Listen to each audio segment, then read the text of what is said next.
تو ان کو آپ کہہ لیں کہ وہ بیسک جو پروسیسنگ ہے وہ کر لیں تاکہ سارا سال اس کو سستا رکھ سکیں. تو یہ بڑا ہی کمپریہنسو پلان ہے. اور جو آپ کہہ لیں کہ جس میں جس طرح بات کی آپ نے گائے کی, اس میں 40 بلین روپے کا جو پروجیکٹ ہے وہ یہ ہے کہ ان کی نسل کو امپروو کرنا. یہ تھوڑا سا مطلب آپ کہہ 3-3.5 سال کے بعد اس کا زیادہ امپیکٹ آئے گا, لیکن آج ہی فارمر کو پتہ چل جائے گا کہ اس کی ویلیو ایڈیشن کتنی زیادہ ہوئی, کیونکہ دودھ جو ہے سب سے بگ ٹکٹ آئٹم ہے پاکستان کا. ایک عام آدمی کوئی 18,000 روپے کا سالانہ دودھ پیتا ہے اور 6,000 کا آٹا کھاتا ہے. ہم سارا سال آٹے کی بات کرتے رہتے ہیں, 18,000 کا جو مہنگا دودھ اس کو ملتا ہے یا صحیح کوالٹی نہیں ملتی اس کی بات نہیں کرتے. وزیر اعظم کا ویژن یہ ہے کہ ہم فوڈ مکس کو اوورآل بہتر کریں, کہ ہم تقریباً 60% آپ کہہ لیں فروٹس کم کھا رہے ہیں اور 70% ہم ویجیٹیبل کم کھا رہے ہیں. اب مجھے آپ یہ بتائیے گا کہ وہ کراپ جو ان ساری کراپ کی سرتاج کراپ ہے, جو کہ ہماری کیش کراپ سمجھی جاتی ہے, جو کہ ہماری economy G D P growth پر اس کا میجر کنٹریبیوشن ہے, یعنی کہ کاٹن جو ہماری آدھی سے کم رہ گئی ہے پچھلے چند سالوں کے دوران, اور یہ بہت ہی ڈیزاسٹرس ہم دیکھ رہے ہیں پچھلے 2 سالوں سے اس کی آؤٹ پٹ جو ہے. آئندہ سال کیا ہونے والا ہے؟ یہ ہے کہ آپ کہہ لیں اس سال تھوڑا پانی ہے, لیکن تھوڑے پانی کے باوجود اس وقت تک 18% کاٹن زیادہ لگی ہے.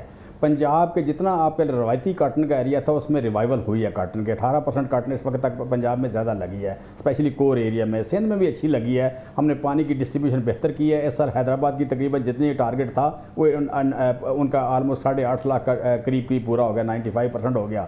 سکھر میں اور یہاں پہ دادو اور خیر پور یہ ساری پوری ہو گئی.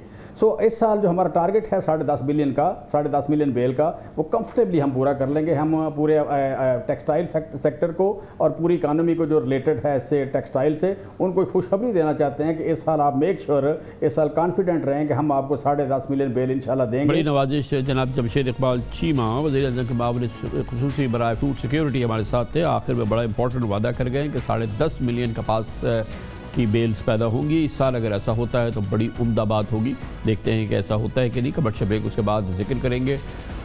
اب اسرائیلی ظلم, جبر اور بربریت جاری ہے غزہ میں, اور وہاں پہ رہنے والے اسرائیل میں رہنے والے فلسطینی مسلمانوں کے خلاف. اہم بات یہ ہے کہ پوری دنیا یقیناً احتجاج کرنا چاہتی ہے, مگر امریکہ اسرائیل کے سامنے سیسا پلائی ہوئی دیوار کی طرح سے اس کے مفادات کا اور اس کی اس ظلم کا تحفظ کر رہا ہے. امریکی عوام کر رہے ہوں, میڈیا نہ کر رہا ہو, اب امریکی عوام نہ کر رہے ہوں, کانگریس نہ کر رہی ہو, مگر امریکی حکومت بہرحال ایسا کر رہی ہے.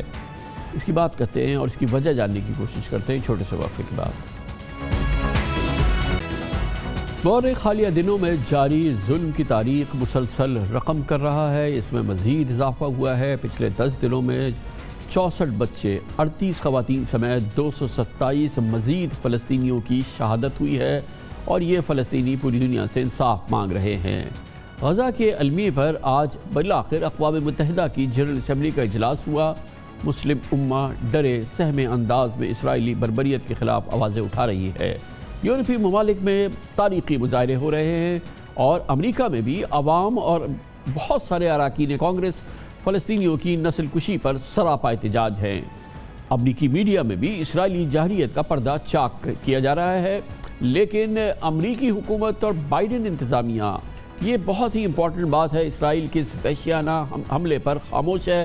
بلکہ صدر بائیڈن اور ان کے وزیر خارجہ اینتھونی بلنکن بار بار اسرائیلی بربریت کو اس کے دفاع کا نام دے رہے ہیں, اور امریکہ دنیا کے ان بہت ہی چند مٹھی بھر ملکوں میں ہے جو ایسا کر رہے ہیں. حد تو یہ ہے کہ پچھلے ہفتے صدر بائیڈن نے غزہ میں جنگ بندی کے لیے سلامتی کونسل کا اجلاس بلانے کی قرارداد ویٹو کر دی, جس پر چین کی وزارت خارجہ نے واشنگٹن کے کردار کو مایوس کن قرار دیا اور بیان جاری کیا کہ امریکہ نے سلامتی کونسل کو مفلوج کر دیا ہے. آج امریکی حکومت کے لیے ایک بڑی مشکل صورتحال پیدا ہوئی جب حکمراں جماعت ڈیموکریٹس پارٹی کے یہودی کانگریس مین برنی سینڈرز اور جان اوسف نے اسرائیلی حملوں کو نفرت آمیز قرار دیا اور بائیڈن انتظامیہ کی پالیسی کی شدید مذمت کی. برنی سینڈرز کا کہنا تھا, I want everybody to think for a moment what it means to be living in a very small territory with dozens and dozens of planes attacking and bombing. What does it mean in particular to the children of Gaza? What about the loss of 227 Palestinian lives, including 64 children and 38 women? Damaged 17 hospitals and clinics in Gaza. Dozens of schools have been damaged or closed, forcing some 600,000 students to miss classes. We must recognize that Palestinian rights matter. Palestinian lives matter. آج اقوام متحدہ کی general assembly کے اجلاس میں UN secretary general نے عالمی قوتوں کو غزہ میں جنگ بندی کے لیے مؤثر کردار ادا کرنے پر زور دیا اور کہا کہ غزہ میں انسانی حقوق تو کیا جنگی اصولوں تک کی خلاف ورزی ہو رہی ہے. یہ کہنا تھا اقوام متحدہ کے سیکرٹری جنرل کا.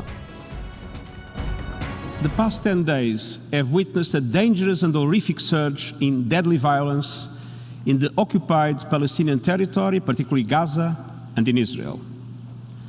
I am deeply shocked by the continued air and artillery bombardment by the Israeli Defense Forces in Gaza.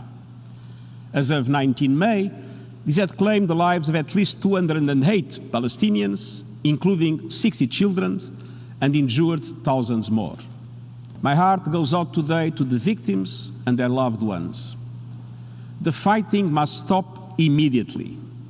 I appeal to all parties to cease hostilities now. And I reiterate my call on all sides for an immediate ceasefire. If there is a hell on earth, it is the lives of children in Gaza today. Even wars have rules. First and foremost, civilians must be protected. Indiscriminate attacks and attacks against civilians and civilian property are violations of the laws of war. جیسا کہ میں نے پہلے بھی بتایا کہ Biden انتظامیہ امریکی حکومت چاہے خاموش رہے اسرائیل کے ساتھ کھڑی ہو، مگر امریکہ میں رائے عامہ اور امریکن میڈیا مسلسل اس جارحیت اور بربریت سے پردہ اٹھا رہی ہے. آج امریکہ کے سب سے مؤثر اخبار نیو یارک ٹائمز میں پولیٹزر ایوارڈ یافتہ امریکی صحافی و مصنف نکولس کرسٹوف نے بائیڈن انتظامیہ کی پالیسی کا بڑا بے رحمانہ انالیسس کیا. انہوں نے لکھا کہ اسرائیلی وزیر اعظم نتن یاہو امریکی آشیرواد کی آڑ میں 2 ریاستی منصوبے کو تہس نہس کر رہا ہے. مضمون کہتا ہے کہ امریکی عوام اور خصوصاً نوجوان آبادی اسرائیل کو جمہوری ملک کے بجائے ایک جابر قوت کے طور پہ دیکھتے ہیں، کیونکہ اسرائیل منظم طریقے سے فلسطینیوں پر ظلم ڈھا رہا ہے اور ان کے وسائل پر قبضہ کر رہا ہے. اسی مضمون میں انہوں نے سوال اٹھایا کہ اسرائیل جیسے امیر ملک کے لیے امریکہ کی جانب سے سالانہ 3 ارب 80 کروڑ ڈالر کی جنگی امداد کا کیا فائدہ، جبکہ اس رقم سے کئی غریب ملکوں میں کرونا ویکسین فراہم کی جا سکتی ہے. اب امریکی کانگریس سے میڈیا کے ساتھ امریکی عوام بھی مظلوم فلسطینیوں کے لیے آواز بلند کر رہے ہیں اور مطالبہ کر رہے ہیں کہ امریکہ کو اسرائیل کی فنڈنگ بند کرنی ہوگی. امریکی عوام کا کہنا ہے کہ بائیڈن انتظامیہ فلسطینی خاندانوں کی بہیمانہ قتل کے لیے اسرائیل کی مدد کر رہی ہے. These are war crimes that are being committed. Whether it's bombing a press building in Gaza and bombing children and women, killing them by purpose. The message to the U.S. government is to stop funding Israel with $3.8 billion in military aid a year. You evict them from their land, you evict them from their homes, and then you charge them when they try to fight back, to resist, to hold on to what is theirs. Israel is an illegitimate regime. Cut all funding in terms of military, economic support for it. In Gaza, where they're being bombed, as of last night and continuing into today, they have nowhere to take shelter. It's basically a complete prison. The U.S. should no longer fund Israel. They are funding the murder and massacre of Palestinian families. At the end of the day, this isn't an Arab issue. This isn't a black and white issue. This is an issue for people. This is a human rights issue. امریکی ماہرین کہتے ہیں کہ اس کی بڑی وجہ، اور جو کہ ہم ہمیشہ سنتے آ رہے ہیں، کہ امریکی حکومت کیوں خاموش ہے. دنیا میں انسانی حقوق کے علمبردار کا دعویٰ کرنے والی امریکی حکومت کیوں اس ظلم و جبر پہ خاموش ہے. نہ صرف خاموش ہے بلکہ اسرائیل کی حمایتی ہے. تو بارہا ہمیں کہا جاتا ہے کہ اس کی وجہ وہ مضبوط اسرائیلی لابی ہے جس کا بے پناہ اثر و نفوذ ہے امریکہ میں، اس کی سیاست پر اور اس کے تمام معاملات پہ. تاریخی حقیقت ہے کہ مئی 1984 میں اسرائیل ریاست کو دنیا کا سب سے پہلے امریکہ نے ہی تسلیم کیا تھا. امریکہ میں ریپبلک پارٹی کی حکومت ہو یا ڈیموکریٹس ہو، امریکی انتظامیہ کا جھکاؤ ہمیشہ اسرائیل کی جانب ہی رہتا ہے. ڈیموکریٹس امریکی صدر ہیری ٹرومن نے 73 سال پہلے اسرائیل پر دست شفقت رکھا تھا. اس کے بعد ریپبلکن صدر نکسن، ریگن، بش اور ٹرمپ ہوں، یا پھر Democratic Kennedy, Carter, Clinton, Obama, یا پھر موجودہ صدر بائیڈن، تمام امریکی حکومتوں کی اسرائیل کے ساتھ ہمدردی میں رتی برابر کمی نہیں آتی. اور ہمدردی مسئلہ نہیں ہے، مسئلہ یہ ہے کہ اگر اسرائیل کسی قسم کی بھی انسانی حقوق کی خلاف ورزی کرے، جنگی جرائم کرے، مبینہ طور پہ بے انتہا بربریت یا ظلم کرے، امریکی حکومت اس کا دفاع ہی کرتی ہے. اس پر اس کی مزید تفصیلات جاننے کی کوشش کرتے ہیں. وجوہات جانیں گے. امریکہ میں مقیم ہیں، ممتاز سینئر صحافی ہیں، طویل عرصے سے امریکہ میں صحافت کر رہے ہیں. فیض رحمان ہمارے ساتھ واشنگٹن ڈی سی سے موجود ہیں. بہت بہت شکریہ فیض رحمان صاحب. آپ نے ہمارا موضوع سنا ہے، امریکہ انسانی حقوق کی، جمہوریت کی اور انسان کی جو بیسک رائٹس ہیں اس کا سب سے بڑا علم بردار ہے، اس کے تحفظ کا. لیکن یہ اسرائیل والی کیفیت جو ہے، چاہے وہ امریکی میڈیا ہے یا عوام ہے، سب کچھ اس کو دیکھ رہے ہیں، اس پہ اپنی آواز بھی اٹھا رہے ہیں. لیکن حکومت جو ہے نہ صرف یہ کہ اس کی مذمت نہیں کرتی، اس کے خلاف نہیں بولتی، بلکہ اس کی حمایت کرتی ہے. آخر کیا مجبوری ہے؟ بہت بہت شکریہ کامران صاحب. آپ نے بہت اچھا احاطہ کیا اپنے انٹرو میں اس پورے مسئلے کا، اور دونوں طرف کی جو آپ نے باتیں سنائی اس سے خود بہت بڑی چیز ہے واضح ہے. وہ یہ کہ یہاں بہرحال ایک بہت بڑی لابی ہے، اور صرف لابی نہیں ہے، وہ ایک تو باقاعدہ جو واشنگٹن میں لوگ بیٹھ کے لابیز کا کام کرتے ہیں، بلکہ جو بزنسز ہیں بڑے بڑے، یہاں بڑی بڑی کارپوریشنز ہیں، اس میں یہاں پر ان لوگوں کا بڑا اثر و نفوذ ہے. آپ کو شاید اور آپ کے ناظرین کو یہ بھی شاید معلوم ہو کہ یہ اسٹار بکس جو دنیا کی بہت بڑی، غالباً سب سے بڑی کافی چین ہے، اس کا جو اونر ہے وہ رپورٹڈلی باقاعدہ تقریباً 3 to 4% of his income goes to Israel directly. تو یہ ایک میں چھوٹی سی مثال آپ کو پیش کر رہا ہوں. لیکن دیکھیے اس معاملے میں جو آپ نے بھی فرمایا کہ ایسا کیوں ہے کہ ایک پبلک اوپینین شفٹ ہو رہا ہے، کچھ میڈیا بھی آپ کا ساتھ دے رہا ہے، نئی نئی چیزیں وہ آپ کو دکھا رہے ہیں، لیکن اس کے باوجود امریکی حکومت ایک واضح اسٹیپ لینے میں، خصوصاً فلسطینیوں کی حمایت میں، یا کم از کم ان پر جو مظالم ہو رہے ہیں ان کی مذمت میں میں یہ جاننا چاہ رہا ہوں کہ آخر حاصل کیا ہوتا ہے امریکی حکومت کا؟ ایک تو حکومت کا امیج، پھر نئی انتظامیہ ہے، بائیڈن انتظامیہ، ان کے بارے میں اس کا جو تاثر ہے وہ ظاہر ہے کہ ٹرمپ انتظامیہ سے مختلف ہے. اور اب یہ جو ایپیسوڈ ہو رہی ہے، یہ جو اب اس وقت واقعات ہو رہے ہیں، یہ اس وقت کا زمانہ ہے کہ بچے کے ہاتھ میں سوشل میڈیا ہے، لمحہ بلمحہ لوگوں کو پتہ چل رہا ہے کیا ظلم ہو رہا ہے، کیا جبر ہو رہا ہے. اس کے ساتھ یہ بھی پتہ چل رہا ہے کہ کون لوگ اس ظلم جبر کے خلاف آواز اٹھا رہے ہیں، کون خاموش ہیں. اور پھر اس میں جب امریکہ سر فہرست ہو، اس کی حکومت اس میں سر فہرست ہو، وہ ہر طرح کی مذمت کو روکنے کی کوشش کر رہی ہو، تو یہ بے پناہ امیج کا لاس ہے، بہت بڑا، یعنی کہ اس کا امیج بری طرح سے متاثر ہوتا ہے. تو وہ یہ قیمت کیوں ادا کر رہا ہے؟ اچھا دیکھیے، ایک تو یہ کہ تھوڑا سا ٹو بی فیئر، آج یہاں امریکی وزیر خارجہ نے ایک بیان جاری کیا ہے، اور اس پہ باقاعدہ فلسطینی بچوں اور دونوں طرف جو بات ہوئی ہیں، تھوڑا محتاط اسٹیٹمنٹ ہے، لیکن اس کو انہوں نے کنڈیم کیا اور کہا کہ وہ ڈی ایسکلیٹ کریں. اس کے علاوہ کل خود بائیڈن نے ایک الٹیمیٹم دیا تھا کہ بائی وینسڈے ہم یہ چاہتے ہیں کہ پورا معاملہ جو ہے اس نیچے آئے اور ڈی ایسکلیٹ ہو. اچھا، اس کی بہت بڑی وجہ جو ہے وہ ہے یہاں پر الیکشن کنٹریبیوشنز، جو لوگ پیسے دیتے ہیں الیکشنز میں، وہ ایک بہت بڑا فیکٹر ہے کہ جو پولیٹیشنز کوئی واضح فیصلہ نہیں کر پاتے. اچھا، اس سے ہٹ کر بائیڈن کا اپنا ایک مزاج ہے، اپنا ایک مائنڈ سیٹ ہے. اگر آپ کے ناظرین کو شاید یاد ہو کہ انہوں نے واضح طور پر یہ کہا تھا کہ اگر میں خود انہوں نے اپنے بارے میں کہا کہ میں ایک زائنسٹ ہوں، نمبر 1، اور نمبر 2 یہ کہا تھا کہ اسرائیل ہماری ضرورت ہے، اگر اسرائیل نہیں ہوتا تو ہم اس کو انوینٹ کرتے. تو یہ ان کا ایک بیک گراؤنڈ ہے، اور اس سے وہ بائیڈن صاحب ایک اتنے عرصے سینیٹر رہے ہیں، اس سوچ کے ساتھ آگے بڑھیں. اب صدر ہیں تو ظاہر ہے کہ تھوڑا پیچھے ہٹنے میں ان کو وقت لگے گا. لیکن اچھی بات یہ ہے کہ اس وقت امریکی پبلک اوپینین شفٹ ہو رہا ہے. انقلاب نہیں آ رہا، it will not happen over night, لیکن آپ یہ دیکھیے کہ اس وقت صرف 1/3 امریکنز ہیں جو ٹوٹلی اسرائیل کو سپورٹ کرتے ہیں. اس کے مقابلے میں اس وقت تقریباً 15% امریکنز ایسے ہیں جو فلسطینیوں کو سپورٹ کرتے ہیں. لیکن جو بیچ کے تقریباً 26-28% لوگ ہیں وہ ابھی دونوں کو سپورٹ کرتے ہیں. اور یہی وہ لوگ ہیں جن پر کام کی ضرورت ہے اور جن پر کام ہو رہا ہے. اور جو ایک جیسے کہ برنی سینڈرز، ایک بہت important senator, former presidential candidate, انہوں نے بالکل کھل کے بات کی ہے. تو یہ تمام وہ بیانات ہیں جو اس 26% کا جو ایک وہ ہے آپ کا بلاک، اس پر اثر انداز ہوگا. اب کانسرٹس ہو رہے ہیں، لوگ جو آپ کے راک اسٹارز ہیں وہ فلسطینیوں کی حمایت میں سامنے آ رہے ہیں. یورپ میں تو آپ بہت بڑی ایک چینج دیکھ رہے ہیں.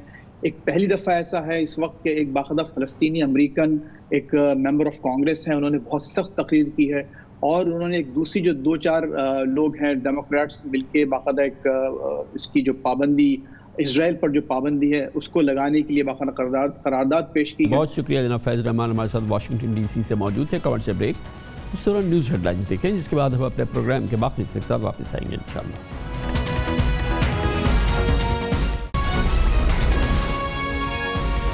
آپ دیکھ رہے ہیں خبروں, تبصروں اور تجزیات پر مبنی پاکستان کا سب سے معتبر نیوز شو دنیا, کامران خان کے ساتھ.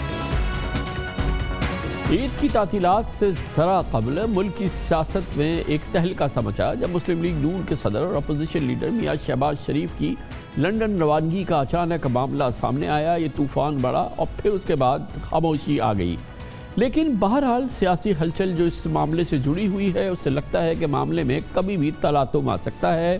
ان کی رہائی کے متوقع نتائج جو شاید تصور میں تھے وہ آنے ابھی باقی ہیں, کیونکہ شہباز شریف کو بالآخر لندن جانا ہے. ان کا کہنا یہ ہے کہ انہیں اپنے ڈاکٹر سے, اپنے معالجین سے گفتگو کرنی ہے, لیکن ظاہر ہے کہ اس دوران ان کی بہت ہی کلیدی ملاقاتیں ہونی ہیں, گفتگو ہونی ہے, فیصلے ہونے ہیں, معاملات طے ہونے ہوئے اپنے بڑے بھائی اور پاکستان مسلم لیگ نون کے قائد جناب نواز شریف کے ساتھ.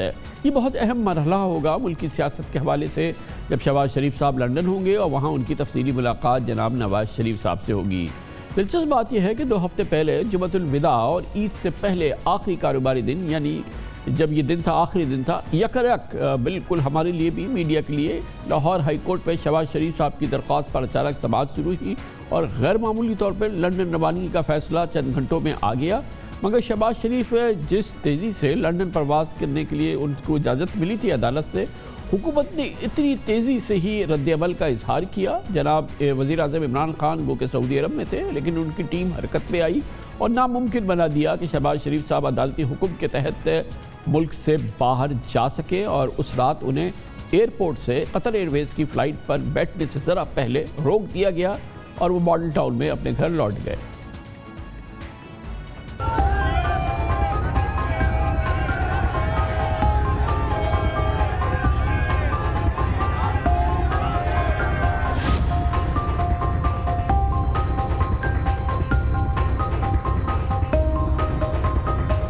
یہ آرڈر لگا رہی تھی جس میں ون ٹائم مجھے پرمیشن دی. یہ نہیں کہ یہ کوئی پہلی دفعہ پہلے بھی ایسے ہوتا ہے. بات جناب کی بات نہیں, گزارش نہیں, واجب کی بات ہے.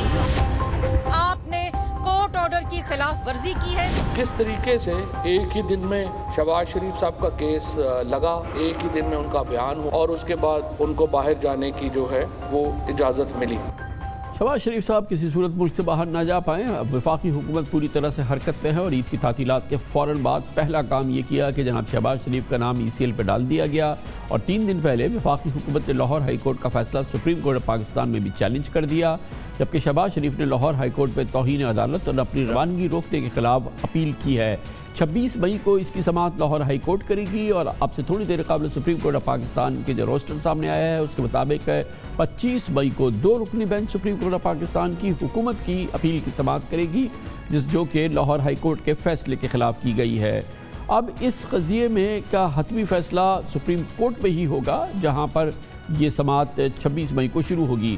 منگل کو سپریم کورٹ اور بدھ کو یہ لاہور ہائی کورٹ پہ یہ سماعت ہے. کل لاہور ہائی کورٹ میں سماعت کے دوران جسٹس علی باقر نجوی نے شہباز شریف صاحب کی درخواست پر اہم سوالات اٹھائے. جسٹس نجوی نے شہباز شریف کے وکیل سے پوچھا کہ کیا آپ کے موکل کا نام ECL میں آنے اور لاہور ہائی کورٹ کا حکم سپریم کورٹ میں چیلنج ہونے پر یہ درخواست قابل سماعت ہے. جسٹس نجوی نے یہ بھی پوچھا کہ شہباز شریف کا نام جب ایگزٹ کنٹرول لسٹ میں آ چکا ہے تو عدالت کے عبوری حکم پر کیسے عمل درآمد کروایا جا سکتا ہے. یہ 2 سوالات جو لاہور ہائی کورٹ کا اس حوالے سے جو فیصلہ آئے گا یا جو بھی آرڈر آئے گا, یقیناً اس پہ یہ اثر انداز ہوں گے اور اس سے رخ سمجھ میں آ رہا ہے کہ کیا فیصلہ آ سکتا ہے. آج 4 سدہ گئے جناب شہباز شریف, جہاں بیگم نسیم ولی خان کے انتقال پر تعزیت کی اور اس کے بعد انہوں نے میڈیا سے گفتگو کی اور انہوں نے کہا کہ انہیں علاج کے لیے ملک سے جانا ہے. ان کی روانگی روک کے حکومت نے توہین عدالت کی ہے. انہوں نے کہا کہ اس سے پہلے عمران خان اور ان کی حکومت نے انہیں تکلیف پہنچانے میں کوئی کسر نہیں چھوڑی. توہین عدالت تو وہ تو اپنی جگہ ہے. اس کا مطلب یہ ہے کہ جس طرح مجھے جیل میں انہوں نے پہلی رات, ان کو پتا تھا کہ مجھے کمر کی تکلیف ہے, پہلی رات انہوں نے مجھے زمین پہ سلایا. ان کے جس کو عمران خان صاحب خود لاہور آئے اور ان کے جو کارندے ہیں خود لاہور آئے, جن کا میں نام بھی لینا اپنا یہاں پر مناسب نہیں سمجھتا, اور انہوں نے آ کے ڈائریکٹلی انسٹرکشن دی جیل اتھارٹیز کو. ایک کہ اس کو زمین پہ سلانا ہے تاکہ اس کی کمر کو اور تکلیف پہنچے. 2 اس کو عام قیدیوں کے ساتھ لے جاؤ اس کو. 3 اس کو کھانا جو اپنا جو جیل میں پکتا دو. پھر مجھے وہ دہشت گردی کی گاڑی میں لے کے جاتے تھے اس لیے کہ تاکہ میری کمر کو اور تکلیف پہنچے. 1.5 مہینہ 2 مہینہ مجھے اس میں APC میں لے کے جاتے رہے. اس کے بعد عدالت نے, ٹرائل کورٹ نے مجھے جب موقع دیا تو پھر مجھے وہ دوسری گاڑی میں لے گئے. تو میں نے علاج کے لیے اپنے چیک اپ کے لیے جانا تھا. میرا ٹائم ڈاکٹر سے ہو گیا ہوا تھا, میں کینسر سروائیو ہو گیا, اور ہر مرتبہ ہر جگہ ہر موقع کے اوپر چور ڈاکو. یہ 3 سال چور ڈاکو کرتے ہوئے ملک کہاں پہنچ گیا ہے. میں NRO دوں گا. او بھائی تمہیں کون کہتا ہے NRO دو؟ شہباز شریف صاحب کا جہاں تک تعلق ہے, نہ صرف یہ کہ ملک کی سیاست کی اس وقت وہ اہم ترین شخصیات میں سے ایک ہیں, قائد حزب اختلاف ہیں, نون لیگ کے صدر ہیں, اس کے علاوہ اہم بات یہ ہے کہ ملک کی سیاست میں ان کی موجودگی, ان کا لب و لہجہ, ان کی گفتگو ہمیشہ معتدل رہی ہے. اور اس ماحول میں جب کہ پچھلے 10 مہینے پاکستان مسلم لیگ نون کی سیاست انتہائی جارحانہ بیانیے کی گرد گھومتی رہی ہے, شہباز شریف صاحب کی گفتگو, ان کا جو انداز ہے یا جو ان کی حکمت, سیاسی حکمت ہم نے دیکھی ہے, وہ یقیناً ایک انتہائی معتدل رہی ہے. اور خاص طور پہ اداروں کے حوالے سے, اسٹیبلشمنٹ کے حوالے سے جناب شہباز شریف کا رویہ جارحانہ نہیں رہا ہے. یہ بھی دیکھنا ہوگا کہ اس موجودہ سیاسی ماحول میں, جس میں کہ یقیناً پاکستان مسلم لیگ نون پاکستان کی اس وقت سب سے بڑی سیاسی جماعتوں میں سے ایک ہے, پنجاب میں اس کی مقبولیت میں اضافہ ہو رہا ہے, کم نہیں ہو رہی ہے. یہ بات بالکل طے ہے, حالیہ انتخابی نتائج یہ بات بتا چکے ہیں. اور پورے ماحول میں جو سیاسی سپیس پاکستان مسلم لیگ نون کو مل رہی ہے, اور اس میں اگر اس کی جو مخاصمت ہے یا اس کے جو سخت رویے ہیں یا اس کے جو سخت بیانیے کے نیگیٹو اثرات ہیں, اگر وہ تحلیل کر سکتے ہیں تو جناب شہباز شریف یقیناً اس میں ایک بہت بڑا کردار ادا کر سکتے ہیں. بہرحال اپنا ان کا تجربہ نہ صرف یہ کہ سیاست میں بلکہ گورننس میں, وہ بھی ایک ان کے لیے ایک بڑا ایسٹ ہے, اور مسلم لیگ نون کے لیے بھی.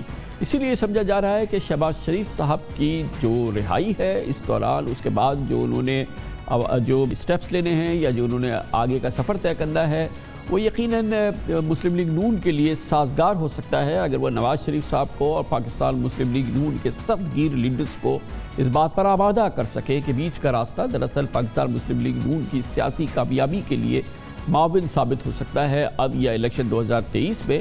تو یقیناً یہ ایک بہت اہم بات ہوگی, اور اسی لیے پاکستان مسلم لیگ نون میں وہ لوگ جو کہ اس موقف کے حامی ہیں اس کو بہت امپورٹنس دے رہے ہیں اور اس سے امیدیں لگا رہے ہیں.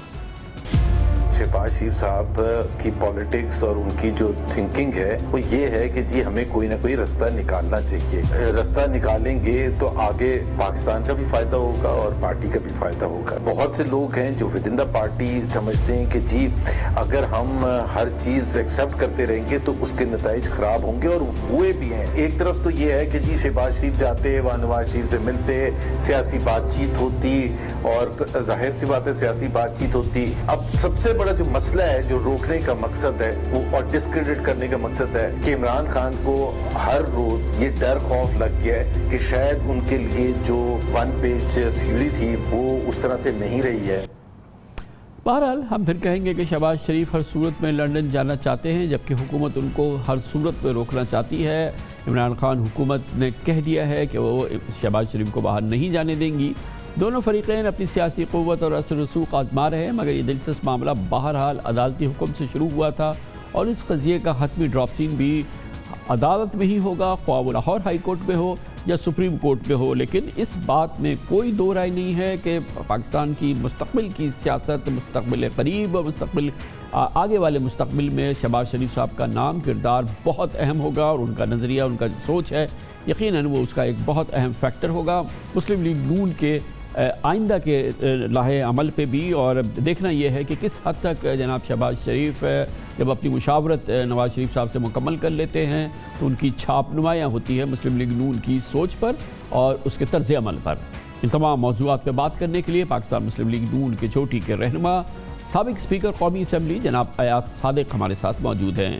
بڑی نوازش ایاز صادق صاحب، یہ فرمائیے گا کہ شہباز شریف صاحب فی الحال تو نہیں جا پائے، لنڈن نہیں جا پائے، حکومت نے اپنی پوری قوت لگائی ہے کہ وہ نہ جا پائیں، لیکن بہرحال ایک تو یہ کہ وہ ان کو ڈاکٹر سے بھی ملنا تھا، اور ظاہر ہے کہ ان کی نواز شریف صاحب سے بھی بہت امپورٹنٹ مشاورت ہونی ہے، اور اس وقت جو ملک کی سیاست ہے اس میں پاکستان مسلم لیگ نون کا ایک بہت اہم کردار رہا ہے، لیکن پچھلے 8-9 مہینوں کے دوران یہ بڑا جارحانہ رویہ رہا تھا، اور اب شہباز شریف صاحب کی آمد سے یا ان کی رہائی سے یہ ایک نئی سمت کا تعین ہونے والا ہے، یا یہ کہ ایک معتدل سمت کا تعین ہونے والا ہے، کیا یہ اندازہ لگانا یا یہ تجزیہ کرنا درست ہے؟ جی شکریہ کامران صاحب، بسم اللہ الرحمن الرحیم۔ دیکھیں، شہباز شریف صاحب نے پرفارم کر کے دکھایا، کوئی تھکی ہوئی چھپی چیز نہیں ہے کہ شہباز شریف صاحب کا وے آف گورننس کیا ہے، پرفارم کر کے دکھایا ہے، چاہے وہ پاور پلانٹ ہوں، چاہے وہ پروجیکٹس ہوں، جو بھی پروجیکٹ انہوں نے ہاتھ میں لیا اس میں انہوں نے پرفارم کر کے دکھایا۔ اب خوفزدہ جو عمران خان صاحب اور ان کی حکومت ہے وہ اس سے ہے کہ ان کی 3 سالہ گورننس جو ہے، میرا خیال ہے پاکستان کی تاریخ سے سب سے زیادہ کمزور نااہل اگر گورننس ہوئی ہے تو یہ ہوئی ہے۔ ان کا سارا ایمفسس جو ہے نہ وہ اکانومی پہ ہے، نہ اپنے لوگوں کی کرپشن روکنے پہ ہے، اور نہ گڈ گورننس پہ ہے۔ ان کا صرف ایک ہی ہے کہ جی یہ لوگ برے ہیں، ان لوگوں نے لوٹ لیا، یہ کر لیا، جبکہ ثابت ایک تو کچھ نہیں ہوا، اور دوسرا جو شہباز شریف صاحب کی بیل ہوئی ہے اس میں جو ججمنٹ ہے وہ بھی کسی سے تھکی چھپی نہیں، کہ انہوں نے کہا کہ اس میں منی لانڈرنگ کی کوئی ایسی چیز نہیں ہے، اور یہ سارا کچھ ہونے کے باوجود یہ جو روک رہے ہیں، بٹ اب ایکٹیویٹی کامران خان صاحب اب آہستہ آہستہ بڑھ رہی ہے۔ اب آپ اگر پوری صورتحال دیکھیں کہ یہ جو جہانگیر ترین صاحب کا جو گروپ بن رہا ہے، یہ میری اپنی اسیسمنٹ ہے کہ یہ اس لیے بھی بن رہا ہے کہ ایک تو جہانگیر ترین صاحب کا جو ایشو ہے وہ میرا خیال ہے ایک مائنر ایشو رہ گیا ہے، اب رہ گیا ہے کہ جن لوگوں نے سیاست کرنی ہے وہ یہ سوچتے ہیں کہ ان کے ساتھ اگر ہم رہے تو ہم خود بھی ڈوب جائیں گے۔ لیکن ایاز صادق صاحب، یہ بہرحال یہ ایک امپورٹنٹ سیاسی موضوع ہے، اور یہ سیاسی اس وقت سبجیکٹ بھی ہے، لیکن اس وقت میری دلچسپی جو ہے وہ یہ ہے کہ پاکستان مسلم لیگ نون کی آئندہ کی سیاست میں شہباز شریف صاحب کا کردار، اور ظاہر ہے کہ یہ کردار جو ہے یہ اب نمایاں ہو کے بھی سامنے آئے گا، اور کسی سے ڈھکی چھپی تو ہے نہیں، ان کی سوچ، ان کی جو فکر ہے، جو ان کا انداز ہے، تو وہ کسی سے ڈھکا چھپا تو نہیں ہے، تو اس کے ہم اثرات آگے دیکھیں گے، اور پھر اگر یہ ایک تلخی اور ایک بہت شدید تلخی کا جو ماحول رہا ہے پچھلے 8 مہینوں میں وہ زائل ہوتا ہے تو نون لیگ کو اس کا ظاہر ہے کہ سیاسی فائدہ تو ہوگا۔ کامران صاحب، اب شہباز شریف صاحب نے جو اپنی ایکٹیویٹی شروع کی ہے، انہوں نے اپنے پارٹی ورکرز کے ساتھ بھی ملنا شروع کیا ہے، پارٹی کے الیکٹڈ ریپرزنٹیٹیوز کے ساتھ بھی ہوا ہے، اور پیر والے دن 24 تاریخ کو 7 بجے انہوں نے ایک عشائیہ رکھا ہے اسلام آباد میں، اپوزیشن کے جو پارلیمنٹری لیڈرز ہیں اور وہ چند لوگوں کا، جس میں کہ یہی ملک کی صورتحال پہ ڈسکشن ہوگی۔ اس میں JUIF کے بھی لوگ ہیں، انشاءاللہ تشریف لائیں گے۔ میں نے خود انویٹیشن ایکسٹینڈ کی ہے بلاول صاحب، زرداری صاحب اور ان کی جماعت کو بھی، اور باقی بھی، تو ہم وہاں بھی یہ بیٹھ کے جو ڈسکشن ہوگی، اور یہ جو ہے ایاز صادق صاحب، یہ PDM کی میٹنگ نہیں ہے، یہ ایک جنرلی اپوزیشن پولیٹیشنز کی میٹنگ ہے، not necessarily PDM میٹنگ۔ جی نہیں، this is not PDM، this is parliament کی، جس میں نیشنل اسمبلی اور سینٹ کے جو اپوزیشن کے ممبران ہیں، جو ان کے ریپرزنٹیٹیو ہیں، سینئر لیڈرز، اور اس کے علاوہ پارلیمنٹری لیڈرز اور ایک 2 MNA اور سینیٹرز ہیں، تاکہ بیٹھ کے کوئی برین سٹارمنگ ہو، حالات حاضرہ پہ ڈسکشن ہو۔ کیونکہ یہ اہم ہے نا ایاز صادق صاحب کہ PDM نے جنم لیا شہباز شریف صاحب کی قید جس وقت ہو گئی مور اور لیس اسی وقت، اور جب شہباز شریف صاحب رہا ہو گئے تو PDM ٹوٹ گئی تھی بالکل، اس میں تو کوئی شک نہیں ہے کہ اس کی سب سے امپورٹنٹ پارٹی نکل گئی، ایک اور امپورٹنٹ پارٹی نکل گئی، تو PDM شروع اور ختم ہو گئی اس دوران جب کہ شہباز شریف صاحب قید میں تھے۔ تو اب جو ان کی ایفرٹ ہے وہ ایک جنرلی اپوزیشن پولیٹیشنز کے ساتھ وہ ایک راہ و رسم رکھنا چاہتے ہیں۔ جی انہوں نے ابھی تو صرف پارلیمنٹ کے حوالے سے رکھی ہے. یہ پی ڈی ایم کی تو میٹنگ ایکسپیکٹڈ ہے مگر وہ اگلے چند دنوں میں ہوگی.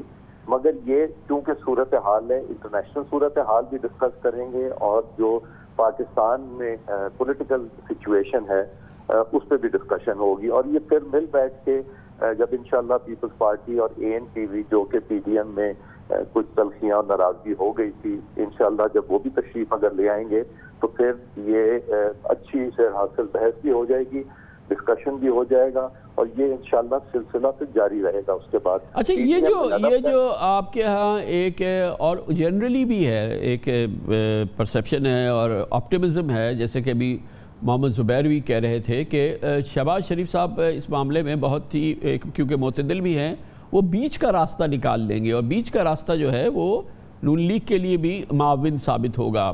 تو یہ ایک جنرل پرسیپشن ہے, لیکن بہرحال نون لیگ میں بہت سخت گیر رویے کی بھی شخصیات موجود ہیں. تو یہ بیچ کے راستے کی جو کاوش ہے آپ کے خیال میں یہ ٹھوس ہے؟ جی انہوں نے شہباز شریف صاحب یہی سوچتے ہیں کہ ہم نے پالیٹکس تو art of being in contact اور رستہ بنانے کا ہے, اور رستہ بنانے کا جو بیسٹ پوزیشن ہوگی کہ رستہ کس طرح بنانا ہے. ایک تو اللہ تعالیٰ کی مہربانی سے اپوزیشن کی پارٹیز جو ہیں ان کی پوزیشن اور بہتر ہوتی جا رہی ہے, اس میں جس میں مین کردار پی ٹی آئی اور عمران خان صاحب کی حکومت کا ہے ان کی گورننس کے حوالے سے. اور باقی ہماری پارٹی بھی اور میرا خیال ہے دوسری جماعتیں بھی, جے یو آئی ایف بھی, پیپلز پارٹی بھی, یہ ان کی جو پولیٹیکل ایکٹیویٹی ہے اس کی وجہ سے وہ گین کر رہے ہیں ان حلقوں میں جہاں پہ ہمیں یہ 2018 میں جو کچھ بھی ہوا اس کے حوالے سے. تو پولیٹیکل ایک طرف سے الیکٹرل میں اسٹینڈ آنا, دوسری طرف سے پھر یہ خوفزدہ جو ہیں, یہ تو ایسے لگتا ہے کہ جس طرح کہ ہماری کسی سے کوئی انڈرسٹینڈنگ ہو گئی ہے, وہ تو اس طرح حکومت خوفزدہ ہے. حالانکہ میرا یہ خیال ہے کہ پالیٹکس میں تو کانٹیکٹ رکھنا ضروری تھا, اور یہ انفارچونیٹلی پارلیمنٹ میں بھی لیجسلیشن کے حوالے سے بھی پی ٹی آئی نے جو جس طرح کا رویہ رکھا ہے اس کی وجہ سے ریڈنڈنٹ کر دیا ہے پارلیمنٹ کو بھی. انفارچونیٹلی بہت انفارچونیٹ ہے, جبکہ بہت آسانی سے لیکن ایاز صادق صاحب یہ تمام مسئلوں کا حل بہرحال پارلیمنٹ میں ڈھونڈنا ہوگا. قانون سازی بہرحال پارلیمنٹ میں ہونی ہے, چاہے وہ انتخابی اصلاحات ہوں, چاہے وہ نیب اصلاحات ہوں, چاہے کوئی بھی معاملہ ہو, پارلیمنٹ ہے اور اس میں آپ لوگ سب موجود ہیں. تو پھر بہرحال پارلیمنٹ کو تو ریوائیو کرنا ہوگا, جس کو کہ بڑا ایک ایمبیولنٹ رویہ رہا ہے نون لیگ کا, کیونکہ ہر وقت یہ کہا گیا کہ اب فوراً استعفے دے دیں گے اور استعفے دے دینے چاہیے. پھر الیکشن بھی لڑا, پھر ایک ایک سیٹ کو پروٹیکٹ بھی کیا, پارلیمنٹ کے ممبرز بھی ہیں. یہ جو ایک ابہام ہے, شدید ابہام ہے, یہ میری توقع یہ ہے کہ شہباز شریف صاحب کی سرپرستی میں یہ کم از کم زائل ہوگا. جی اب تو آئی تھنک اس پہ اور سوچ ہوگی, مگر چونکہ ہم نے یہ فیصلہ کیا تھا کہ جب ریزگنیشن ہوں گی تو جب ہم اپوزیشن کی ساری جماعتیں جب دیں گی تو تبھی ہم اس کو مسلم لیگ نون بھی دے گی.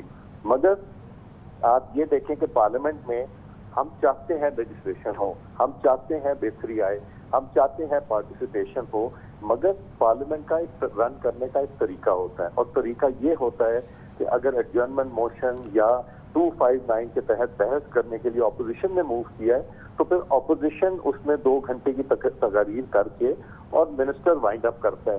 یہاں ہوتا کیا ہے کہ اپوزیشن سے ایک ممبر بولا, اس کے بعد وہ مائک چلا جاتا ہے گورنمنٹ کے پریزیڈنٹ اور وہ گالم گلوچ شروع ہو جاتی ہے اور وہ پھر لڑائی جھگڑا شروع ہوتا ہے. یہاں تک کہ لیڈر آف دا اپوزیشن کو کبھی یہ نہیں ہوا, کہ مجھے بھی پتا ہے 2002 سے ساتھ امیر حسین صاحب سے فہمیدہ مرزا صاحب اپنی میں بھی تھا, کہ لیڈر آف دا اپوزیشن اور لیڈر آف دا ہاؤس جب اٹھتے ہیں تو جو کاروائی ہوتی ہے روک کے ان کو مائک دے دیا جاتا ہے. یہاں unfortunately leader of the opposition کو مائک ایک نہیں کئی دفعہ ڈینائی کیا گیا ہے. یہ کبھی ہوتا نہیں, اور اس لیے وہ ماحول ایسا بن جاتا ہے جس میں کہ یہ کام نہ. اب آپ یہ دیکھیں کہ 5 دن ورکنگ ہوتے ہیں, ہمارا پیر والے دن سیشن ہوتا ہے, منگل بدھ چھٹی ہوتی ہے, جمعرات جمعہ سیشن ہوتا ہے, جمعہ ویسے ہی ہاف ڈے ہوتا ہے, ہفتہ اتوار چھٹی ہوتی، جبکہ باقی اگر آپ دیکھیں پچھلی 3 جو پارلیمنٹ تھیں اس میں بڑا ریئر ہوتا تھا کہ بیچ میں 2 دن کی بریک کی جائے، اور 5 دن یوٹیلائز کیے جاتے تھے، لیجسلیشن ہوتی تھی، وہ نہیں ہوتی تھی، ڈسکشن ہوتی تھی مہنگائی کے اوپر، تو بے شمار ایشوز کے اوپر ہوتی تھی. لیکن یہ تو سارٹ آؤٹ کیا جا سکتا ہے نا، آپ اور پی ٹی آئی یا اسپیکر کے فورم پہ یہ چیزیں تو سارٹ آؤٹ کی جا سکتی، بڑی جائز اور بہت ہی اسٹرانگ آپ کی یہ شکایات بھی ہیں، آبزرویشنز بھی ہیں، مگر یہ تو this can be worked out. خان صاحب 3 سال میں تو نہیں ہو سکی، بہت کوشش کی ہے، بہت سمجھانے کی کوشش کی ہے، مگر وہاں چونکہ ان کے پاس کچھ بیچنے کو نہیں ہے، ان کے پاس سوائے گالم گلوچ کے کچھ نہیں ہے، تو وہ کہتے ہیں کہ شاید ہم یہی کریں گے. اب وہ بیانیہ پٹ گیا ہے. بہت شکریہ، بڑی نوازش جناب ایاز صادق ہمارے ساتھ تھے، سابق اسپیکر قومی اسمبلی. کمرشل بریک، اس کے بعد ذکر کریں گے ایک اور سیاسی ڈیولپمنٹ ہے مگر شاید اتنی اہم نہیں ہے جتنا آپ نے میڈیا میں اس کو دیکھا ہو. چودھری نثار علی خان صاحب نے اب فیصلہ کیا ہے کہ وہ بہرحال بالآخر پنجاب اسمبلی کا رکن کا حلف اٹھائیں گے. وہ الیکشن جو انہوں نے 2018 میں جیتا تھا، میڈیا نے اس کی بڑی انقلابیں ملائی ہیں اور بڑی تعبیریں ڈھونڈی ہیں، مگر شاید یہ اتنا پیچیدہ معاملہ نہیں ہے، سیدھا معاملہ ہے اور اس کی کوئی بہت بڑی خفیہ سیاسی ڈیولپمنٹ سے اس کا اشتراک نہیں ہے. یہ آپ کو بتائیں گے چھوٹے سے وقفے کے بعد.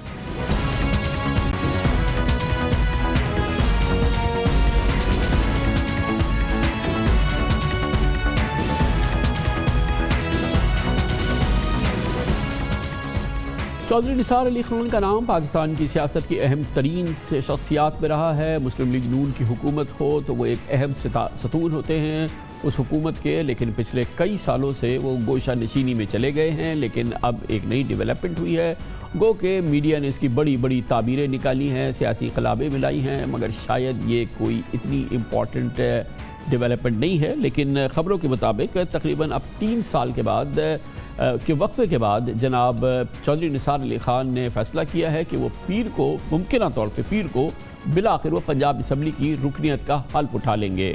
چودھری نثار علی خان نے پیناما کیس فیصلے کے بعد پارٹی پالیسی سے اختلافات کے بعد وزارت سے استعفیٰ دے دیا تھا اور مسلم لیگ نون سے علیحدگی اختیار کر لی تھی. جولائی 2018 کے الیکشن میں انہوں نے آزاد حیثیت سے الیکشن لڑا تھا. چودھری نثار نے اپنے مویسی حلقے سے قومی اسمبلی اور پنجاب اسمبلی کی 2 نشستوں پر الیکشن لڑا تھا، لیکن وہ صرف پنجاب اسمبلی میں راولپنڈی کے حلقے PP 10 سے کامیاب ہوئے تھے، جس کے بعد چودھری نثار نے پنجاب اسمبلی میں نہ تو حلف اٹھایا اور نہ ہی وہ اسپیکر اور وزیر اعلیٰ پنجاب کے انتخاب میں شامل ہوئے تھے. چودھری نثار 1985 سے 2013 تک مسلسل 8 بار رکن قومی اسمبلی منتخب ہوئے، مگر 2018 کے الیکشن میں وہ قومی اسمبلی کے دونوں حلقوں سے ہار گئے تھے. انہوں نے دعویٰ کیا تھا کہ پنجاب اسمبلی کے حلف اٹھانے کا مطلب یہ ہے کہ وہ قومی اسمبلی کی نشستوں پر اپنی شکست کو تسلیم کر لے. کس کو ایم پی اے بننا اچھا نہیں لگتا؟ 19-20 کا ہی فرق ہوتا ہے ایم پی اے میں. اگر میں اس کا حلف لے لوں، میں صوبائی اسمبلی 36,000 سے جیتا ہوں، تو اس کا مطلب ہے قومی اسمبلی میں جو کچھ ہوا میں اسے اس پہ مور ضبط کر دوں کہ وہ صحیح ہوا. مجھے آپ صرف یہ بتائیں کہ مقامی بندہ میرے مخالف کرے، میں 36,000 سے جیت رہا ہوں، باہر سے ایک بندہ ہے اس حلقے کی بات کر رہا ہوں، وہ مجھ سے قومی اسمبلی صوبائی میں یونین کاؤنسل میں 5,000 سے جیت رہا ہوں، قومی میں 2,000 سے ہار رہا ہوں. یہ کبھی سنا ہے آپ نے؟ میں صوبائی اسمبلی تو کبھی ووٹ ہی نہیں مانگتا. سو اس لیے لبے لباب یہ کہ صوبائی اسمبلی کا حلف لے لوں تو میں قومی اسمبلی پہ اس کا مطلب ہے کہ میں نے قبول کر لیا. لیکن اب کیونکہ جناب چودھری نثار علی خان صاحب کے حوالے سے خبر آئی ہے کہ وہ حلف اٹھانے والے ہیں، کیونکہ اس وقت ایک سیاسی ہلچل کا سا ماحول ہے، ویسے تو ہمیشہ رہتا ہے لیکن اس وقت بھی ہے. کہا یہ جا رہا ہے اور میڈیا میں خبریں چلیں کہ چودھری نثار علی خان کی پارلیمانی سیاست میں واپسی ہو رہی ہے اور اس کیونکہ جہانگیر ترین گروپ بن رہا ہے اور نہ جانے کیا کیا ہو رہا ہے کہ شاید بڑی دور کی کوڑیاں لائی گئی. لیکن جو واقف حال لوگ ہیں جو جانتے ہیں کہ کیا ہو رہا ہے، وہ کہتے ہیں کہ ایسا کچھ نہیں ہے، بلکہ بہت جلد یہ صدارتی آرڈیننس آنے والا ہے جس کے ذریعے یہ پابند کیا جائے گا کہ جو اراکین پارلیمنٹ کا حلف نہ اٹھائیں 60 دن کے اندر اپنے منتخب ہونے کے بعد، تو ان کی رکنیت ختم کر دی جائے گی، چاہے وہ سینٹ میں ہو، پروونشل اسمبلی میں ہو، قومی اسمبلی میں ہو. اور اس کا براہ راست اثر آتا جناب اسحاق ڈار پہ، جو کہ سینیٹر منتخب ہوئے مگر انہوں نے آج تک اپنے عہدے کا حلف نہیں اٹھایا. اور جناب چودھری نثار علی خان پر، جو کہ ظاہر ہے کہ 2018 کے الیکشن میں پنجاب اسمبلی کے رکن منتخب ہوئے تھے، لیکن انہوں نے آج تک اپنے عہدے کا حلف نہیں اٹھایا۔ یہ نہیں کہ چودھری نثار علی خان صاحب کے لیے اس وقت رکن پنجاب اسمبلی بننا کوئی بڑی امپورٹنٹ بات ہے، لیکن شاید وہ یہ ان کا موریثی حلقہ ہے، اور کل اگر ان کی نشست خالی ہو جاتی ہے اور اس کے بعد وہاں ضمنی الیکشن ہوتا ہے اور چودھری نثار علی خان صاحب خاموش رہتے ہیں، آزاد حیثیت سے لڑتے ہیں، نون لیگ سامنے آتی ہے، پی ٹی آئی ہوتی ہے، یقیناً ایک بڑا پیچیدہ ماحول ہوگا اس شخص کے لیے جو کہ 8 بار قومی اسمبلی کا رکن منتخب ہوا ہو اسی حلقے سے، اور یقیناً ان کا ایک بہت ہی زبردست اثر و نفوذ ہے اس علاقے میں۔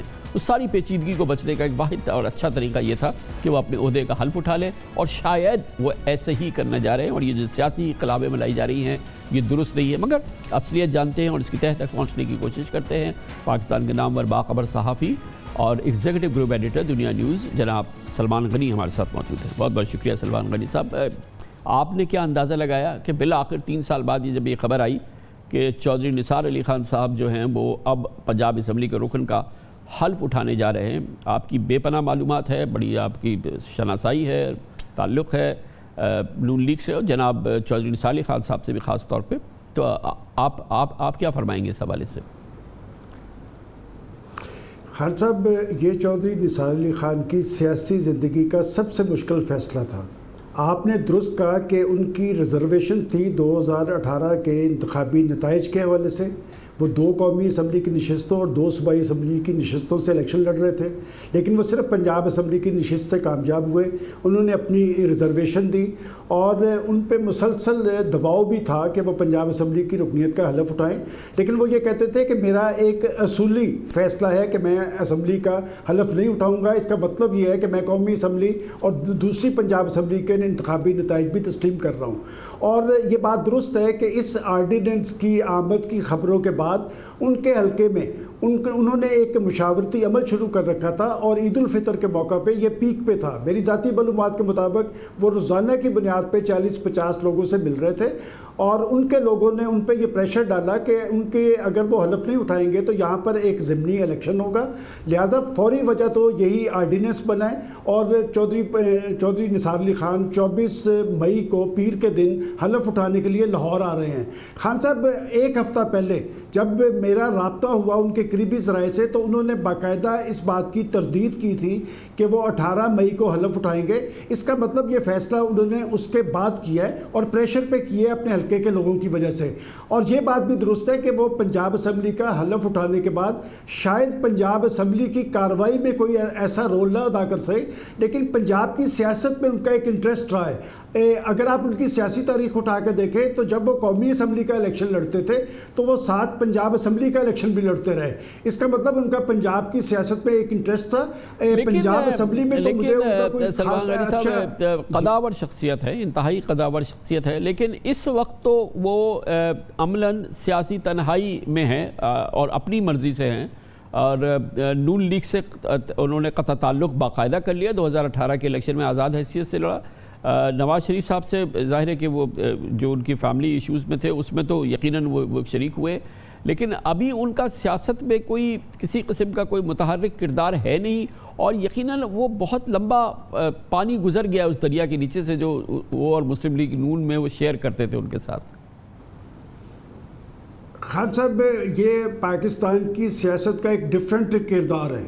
جب انتخابی رزلٹس آئے مجھے یاد پڑتا ہے کہ میں نے انہیں فون پہ مبارکباد دی پنجاب اسمبلی کی نشست پہ منتخب ہونے کی، اور میں نے ان سے کہا تھا کہ بعض اوقات اللہ تعالیٰ کچھ دے کے آزماتا ہے اور بعض اوقات لے کے آزماتا ہے۔ میں آپ کو پوری ذمہ داری سے یہ بات بتا رہا ہوں کہ جی پنجاب اسمبلی سے نشست جیتنے کے بعد انہیں باقاعدہ پنجاب میں ایک اعلیٰ عہدے کی آفر کی گئی تھی اور ان پہ پریشر ڈالا گیا تھا، لیکن انہوں نے یہ کہتے ہوئے وہ ریفیوز کر دیا تھا کہ میں یہ نہیں چاہتا کہ جب میں پنجاب اسمبلی میں کسی منصب کا حلف لینے کے بعد باہر نکلوں تو لوگ لوٹا لوٹا کے نعرے لگائیں۔ لہٰذا انہوں نے یہ بات آپ کی درست ہے کہ وہ سیاسی تنہائی میں چلے گئے تھے۔ یہ سیاسی تنہائی بھی ان کی اصولی سیاست کا مظہر ہے۔ ان پہ حکمران پارٹی تحریک انصاف میں بھی شمولیت کے لیے خاصا دباؤ تھا، لیکن انہوں نے تنہائی اپنا لی، لیکن کسی اور پارٹی میں جانا گوارا نہیں کیا۔ خان صاحب، چودھری نثار علی خان کی اگر سیاسی تاریخ کو دیکھا جائے تو نون لیگ کی تاریخ اور چودھری نثار علی خان کی سیاسی تاریخ ایک ہے۔